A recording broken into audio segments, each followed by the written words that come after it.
Huge news for parents and students across eastern Washington. 3 school districts announcing plans to bring students back into the classroom full time.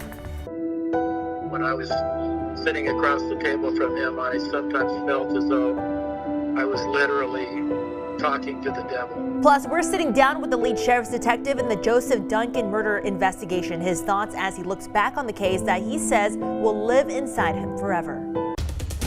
The month of April should start off warm and breezy with temperatures easily into the 60s. And the question will become, how long can we keep those 60s in the forecast?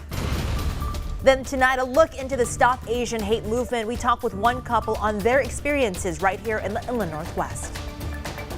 Good evening, everyone. Thanks for being here tonight. I'm Regina Ahn. It definitely was a busy night for Spokane Public Schools. A lot covered at tonight's special meeting. So here are 3 things they talked about tonight. 1, boundary adjustments are coming to the district in a couple of years. The district wants to keep class sizes small and neighborhood kids together throughout their academic careers. Several new middle schools are also being built soon. The first draft of the new boundaries was presented to the board today. Before they finalize the plans, they will get input from the public and vote in June to approve those final changes. Second, a student and the principal of Sheridan Elementary formally requested that the board change the name of the school. It's named after an American general who was famously ruthless to tribes. The school board's next step would be to have a public meeting to get feedback about possibly changing that name. Actually getting rid of the name and coming up with a new one is still a while away. Then finally, a minor update about COVID protocols in the district. Recently, the state changed guidelines to require only 3 feet between students in classrooms rather than 6. But the final decision is up to those districts. And before SPS makes that decision, administrators still need to meet with the teachers union and talk it out. We expect to get an update on that sometime in early April. Over in Cheney's school district, their board voted in favor of returning all kids into the classroom by April 19th. 4th and 5th graders will return to the classroom 5 days a week starting on April 12th. Then 6th grade through 12th will return to the classroom full time starting on April 19th. West Valley School Board also approving a plan to bring all preschool and high school students back to 100% in-person learning by April 12th. Middle school students will also be back to in-person learning by April 19th. And to see all of these school districts' plans, just head to our website, KREM.com. Beginning on April 15th, all remaining Washingtonians over the age 16 will be eligible. Well, the wait is finally over for millions of Washingtonians. Starting April 15th, everyone 16 and older will be eligible for the COVID vaccine. Washington now joins 8 other Western states in moving their universal vaccine eligibility. And the governor said part of the moving of the vaccine eligibility timeline was because of an increase in cases all across Washington. Now there are a number of places that you can get a vaccine appointment, like Fred Meyer, Safeway, and the mass vaccination site. For a full list of these providers in eastern Washington, just head over to 509-448-2000. Text us the word vaccine. We'll send you a list, but just a reminder, the state is no longer requiring the Phase Finder tool to prove your eligibility. Across the state line now, everyone 16 and older in North Idaho already eligible for the COVID vaccine. The Panhandle was able to move ahead phases because of the providers reporting more vaccine supply than fulfilled appointments.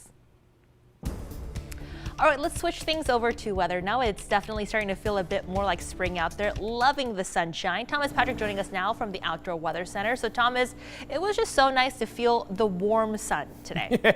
Yeah, like most other days in March. In fact, we're getting to that point of no return when it comes to winter, as tomorrow we turn the calendar into April. Got some 60s in store for tomorrow. Even tonight, not too bad. 44 degrees at 11 o'clock at night. I'll take that, even standing out here in our Outdoor Weather Center. 31 for the morning low for tomorrow. Not as cold as it has been the last couple of nights, and pretty much wall-to-wall sunshine for tomorrow. The only hiccup is it's going to be a pretty windy or breezy day for tomorrow afternoon. Look for those wind speeds up to 30 or 35 miles per hour, but nothing close to what we experienced from this past Sunday. Lots of 60s on the map, as this is tomorrow's high temperatures, so you can pick out your city in your region. But this is not going to be the only day that we see in the 60s. I'll show you how long we can keep that streak going into April. Your full forecast in a few minutes.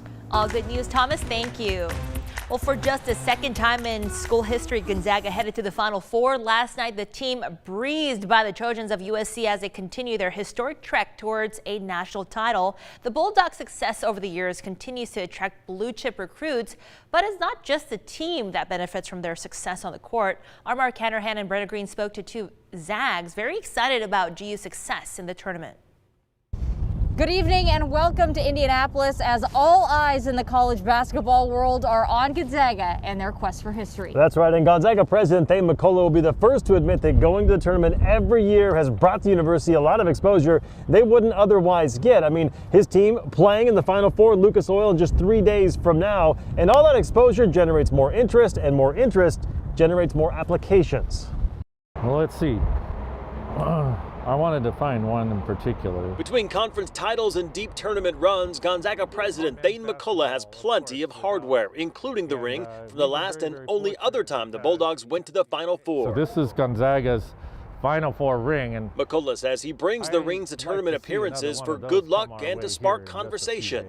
And this year there is plenty to talk about. well, I think that it's unbelievable. The team's been rolling through the tournament, winning their first 4 games by an average of 24 points. It's a remarkable experience to be a part of, and I'm just grateful that we have the chance to do this and to see them advance as they have this year. The team's continued success on the court has been a catalyst for the university's success. Since GU's Cinderella run back in '99, enrollment has increased by more than 80%. The budget has more than doubled. The school built a new basketball arena, baseball complex, and the multi-million-dollar student center. Well, without question, I think the university has benefited from the profile that media coverage of basketball at the national level has created for us. President McCullough points out that basketball isn't the school's sole driver and that its academic programs and mission attract a lot of attention too.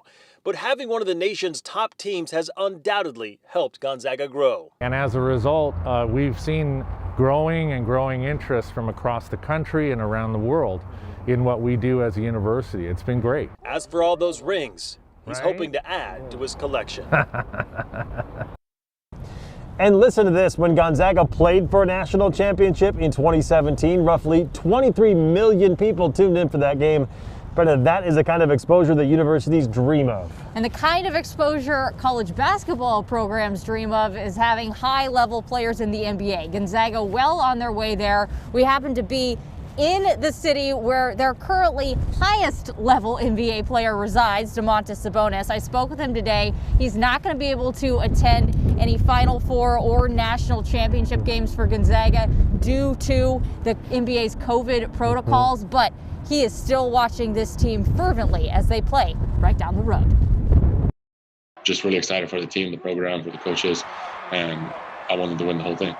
Gonzaga is 2 games away from doing just that. They've impressed Domantas Sabonis throughout this entire NCAA tournament run. They got a lot of guys, they're stacked, they have a lot of depth, and that's dangerous, especially come tournament time, no matter who's in the court, they're playing at 100%. Normally, this would be a dream scenario for Domas. He would get to be around the team a ton before their Final Four run due to the tournament being played in his city. Not this year. It sucks, I'm texting with the coaches, with Tommy, some of the guys, and not being able to see them is not fun. Undoubtedly, if the 2-time NBA All-Star were able to be around the team, he'd be asked to give them advice to get through the next 2 games. Domas says he doesn't have any, but for good reason. There's not much I can say, they've all made it further than I ever have, with the team, they made it to Final Four, so just keep doing what you're doing, They're playing calm, they're playing poised, they're taking their time. Everything they're doing is great, I just hope they stay that way and finish it off. Sabonis hopes they finish it off for a lot of reasons, but high up on the list is for the people he knows this would mean a lot to. Everything to everyone, the city, Spokane, it's something we've been dreaming for a long time, and to finally get it would be amazing. Especially do it undefeated would be even better. Domas did tell me that he's been able to get Pacers tickets for Gonzaga staff members' wives while they've been in Indianapolis, so it's been good to at least see them. It must be so weird for him because Lucas Oil Stadium, just a mile away from Bankers Life Fieldhouse, so the Zags are going to be playing just a mile away from where Domas normally is. Right. COVID protocols are just simply a strange thing this year for the tournament, but thankfully the tournament's even happening this year, right? Yes. All right, Brenda, thank you very much. Again, that game, the Final Four game for Gonzaga, taking place on Saturday. We'll have all your coverage leading up to that point. That is the very latest from downtown Indianapolis. She's Brenna Green. I'm Mark Hanrahan. Now back to you guys. All right, guys, thank you for that. Well, with the Bulldogs making it to the Final Four, more people are out and about celebrating. The warning, though, Spokane police and Gonzaga has to students who celebrating got a bit out of hand last night.